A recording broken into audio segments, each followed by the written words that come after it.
அதிகாரம் 7.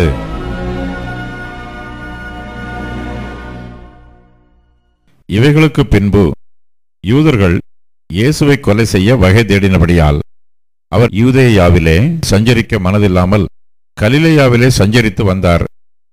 யூதருடைய கூடார பண்டிகை சமீபமாய் இருந்தது. அப்பொழுது அவருடைய சகோதரர் அவரை நோக்கி, நீர் செய்கிற கிரியைகளை உம்முடைய சீஷர்களும் பார்க்கும்படி இவ்விடம் விட்டு யூதேயாவுக்கு போம். பிரபலமாயிருக்க விரும்புகிற எவனும் அந்தரங்கத்திலே ஒன்றையும் செய்ய மாட்டான். நீர் இப்படிப்பட்டவைகளை செய்தால் உலகத்துக்கு உம்மை வெளிப்படுத்தும் என்றார்கள். அவருடைய சகோதரரும் அவரை விசுவாசியாதபடியால் இப்படி சொன்னார்கள். இயேசு அவர்களை நோக்கி, என் வேளை இன்னும் வரவில்லை, உங்கள் வேளையோ எப்பொழுதும் ஆயத்தமாய் இருக்கிறது. உலகம் உங்களை பகைக்க மாட்டாது. அதன் கிரியைகள் பொல்லாதவைகளாய் இருக்கிறதென்று நான் சாட்சி கொடுக்கிறபடியினாலே அது என்னை பகைக்கிறது. நீங்கள் இந்த பண்டிகைக்கு போங்கள். என் வேளை இன்னும் வராதபடியால் நான் இந்த பண்டிகைக்கு இப்பொழுது போகிறதில்லை என்றார். இவைகளை அவர்களுடனே சொல்லி பின்னும் கலிலேயாவிலே தங்கினார். அவருடைய சகோதரர் போன பின்பு அவர் வெளியரங்கமாய் போகாமல் அந்தரங்கமாய் பண்டிகைக்கு போனார். பண்டிகையிலே யூதர்கள் அவரை தேடி, அவர் எங்கே இருக்கிறார் என்றார்கள். ஜனங்களுக்குள்ளே அவரை குறித்து முறுமுறுப்பு உண்டாயிற்று. சிலர், அவர் நல்லவர் என்றார்கள். வேறு சிலர், அப்படியல்ல, அவன் ஜனங்களை வஞ்சிக்கிறவன் என்று சொல்லிக் கொண்டார்கள். ஆனாலும் யூதருக்கு பயந்திருந்ததினாலே ஒருவனும் அவரை குறித்து தாராளமாய் பேசவில்லை.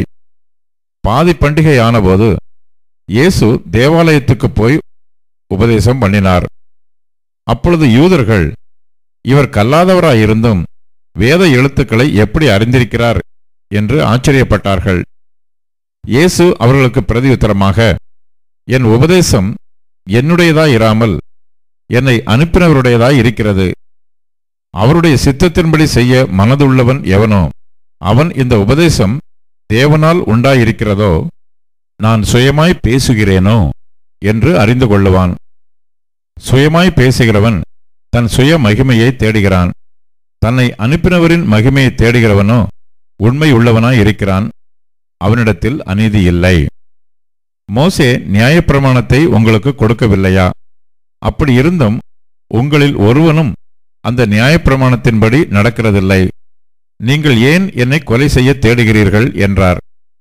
ஜனங்கள் அவருக்கு பிரதியுத்தரமாக, நீ பிசாசு பிடித்தவன், உன்னை கொலை செய்ய தேடுகிறவன் யார் என்றார்கள். இயேசு அவர்களை நோக்கி, ஒரே கிரியையை செய்தேன், அதை குறித்து எல்லாரும் ஆச்சரியப்படுகிறீர்கள். விருத்த சேதனம் மோசேயினால் உண்டாகாமல் பிதாக்களால் உண்டாயிற்று. பின்பு மோசே அதை உங்களுக்கு நியமித்தான். நீங்கள் ஓய்வு நாளிலும் மனுஷனை விருத்த சேதனம் பண்ணுகிறீர்கள். மோசேயின் நியாயப்பிரமாணம் மீறப்படாதபடிக்கு ஓய்வு நாளில் மனுஷன் விருத்த சேதனம் பெறலாம் என்றால், நான் ஓய்வு நாளில் ஒரு மனுஷனை முழுவதும் சுகமாக்கினதினாலே என் மேல் எரிச்சலாய் இருக்கலாமா? தோற்றத்தின்படி தீர்ப்பு செய்யாமல் நீதியின்படி தீர்ப்பு செய்யுங்கள் என்றார். அப்பொழுது எருசலேம் நகரத்தாரில் சிலர், இவனை அல்லவா கொலை செய்ய தேடுகிறார்கள்? இதோ இவன் தாராளமாய் பேசுகிறானே, ஒருவரும் இவனுக்கு ஒன்றும் சொல்லுகிறதில்லையே, மெய்யாய் இவன் கிறிஸ்துதான் என்று அதிகாரிகள் நிச்சயமாக அறிந்திருக்கிறார்களோ? இவன் இன்ன இடத்திலிருந்து வந்தவன் என்று நாம் அறிந்திருக்கிறோம். கிறிஸ்து வரும்போதோ அவர் இன்ன இடத்திலிருந்து வருகிறவர் என்று ஒருவனும் அறிய மாட்டானே என்றார்கள். அப்பொழுது இயேசு தேவாலயத்தில் உபதேசிக்கையில் சத்தமிட்டு, நீங்கள் என்னை அறிவீர்கள், நான் எங்கே இருந்து வந்தேன் என்றும் அறிவீர்கள். நான் என் சுயமாய் வரவில்லை, என்னை அனுப்பினவர் சத்தியமுள்ளவர், அவரை நீங்கள் அறியாதிருக்கிறீர்கள். நான் அவரால் வந்திருக்கிறபடியினாலும் அவர் என்னை அனுப்பியிருக்கிறபடியினாலும் நானே அவரை அறிந்திருக்கிறேன் என்றார்.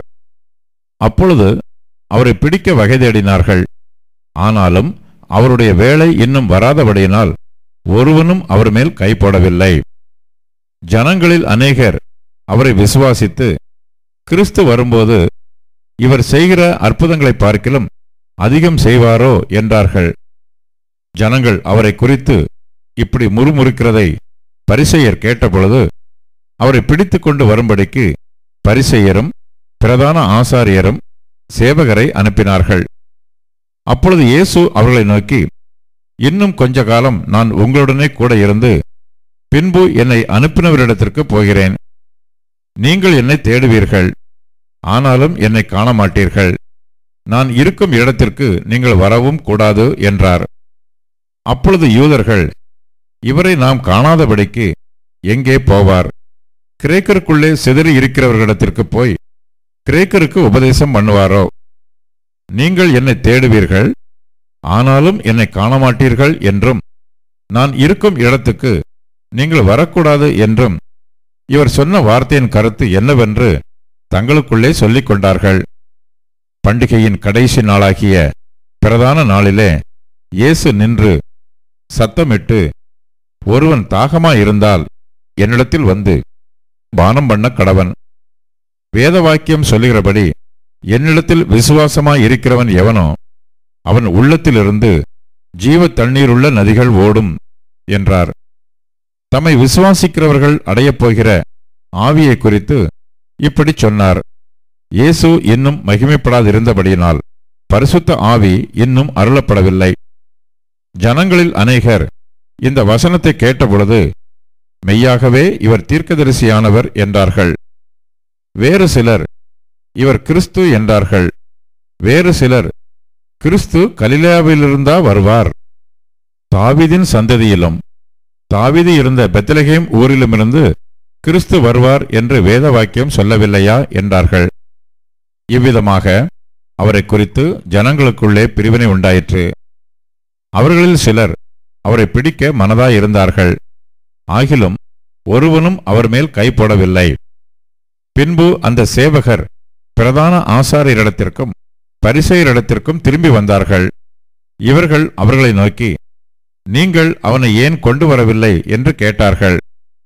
சேவகர் பிரதியுத்தரமாக, அந்த மனுஷன் பேசுகிறது போல ஒருவனும் ஒரு காலம் பேசினதில்லை என்றார்கள். அப்பொழுது பரிசேயர், நீங்களும் வஞ்சிக்கப்பட்டீர்களா? அதிகாரிகளிலாவது பரிசேயரிலாவது யாதாம் ஒருவர் அவனை விசுவாசித்ததுண்டா? வேதத்தை அறியாதவர்களாகிய இந்த ஜனங்கள் சபிக்கப்பட்டவர்கள் என்றார்கள்.